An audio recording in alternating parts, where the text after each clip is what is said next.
Hello mga Mariko, for today's ganap nga ay maaga nga akong gumising. Kasi kagabi pa nga lang ay nakita ko ngayon po sa barangay namin na ngayon nga daw naka-schedule ang kuha na ng scholar dito sa amin. Kaya maaga na nga rin akong naggayak, pagkatapos ay naglakad nga lang ako saglit para nga sumakay sa tricycle. After ko nga sumakay ng tricycle ay nakarating na nga rin ako dito sa lugar kung saan nga magbibigayan. Hindi nga ako na late kasi nga hindi naman ito kalayuan dito sa amin. Nang makarating nga ako ay nakita ko na medyo mahaba na rin ang pila kaya pumila na rin agad ako. Kailan nga kasi munang pumila for confirmation bago nga makapasok. Medyo mabilis nga lang din ang usad kaya nga ito nga at nakapasok na rin kami dito sa loob. Hindi ko na nga rin nabidyohan yung mga sumunod na pangyayari pero ayan nakakuha na nga ako ng scholar. At agad-agad akong pumunta dito sa room ni Shanta para nga sunduin siya kasi nga lunch break na nila. Sakto nga na naabutan ko nga si Shanta dito sa labas kaya nga tinawag ko agad siya at pinakuha yung bag niya. Nang masundo ko nga si Shanta ay pumunta nga kami dito sa bahay ng kapatid ko at ayan nga at naabutan ko yung mga pamangkin ko na naglalaro. Naasar ko pa nga yung dalawang pamangkin ko kasi nga itong nakakulay pula na to ay negra nga pero yung isa naman ay maputi. Sabi ko pa nga kapag sila ay nagdikit parang nga silang kopi ko brown. Sa totoo nga lang kahit nga may maitim or maputi sa mga pamangkin ko ay okay nga lang sa akin. Kasi ang mas mahalaga ay healthy sila at nagkakasundo nga sila. Kasi nga aminin man natin o hindi may mga bata talaga na hindi talaga magkakasundo. Kaya nga nagpapasalamat ako kasi nga kahit na minsan ay madalang silang magkita-kita,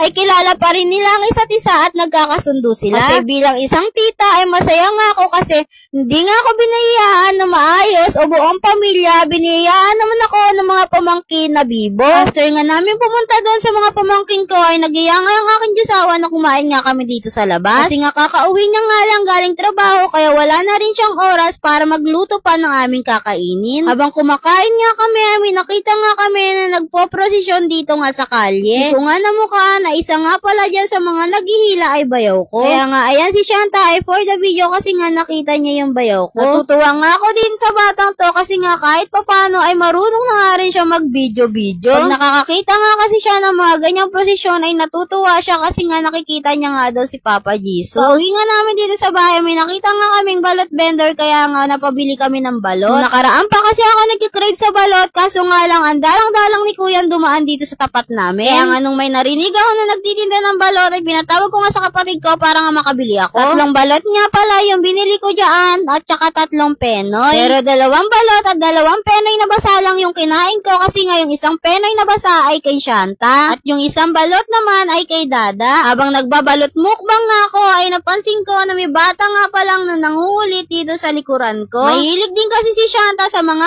itlog at sinasawsaw niya nga ito sa suka. Pagkatapos ko nga palang kainin yung 2 balot ay sinunod ko naman kainin yung 2 penoy na basa. Penoy na basa na nga yung kinakain ko dyan kasi nga mas nasasarapan nga ako sa penoy na basa kaysa sa penoy na tuyo. Kasi nga yung penoy na tuyo is parang itlog laga lang. Katatapos nga lang namin kumain ng hapunan dyan pero mga wala kaming kabusugan kaya ayan lumalafang na naman. So paano ba yan? Hanggang dito na lang mga mare. Bukas na lang ulit. Salamat!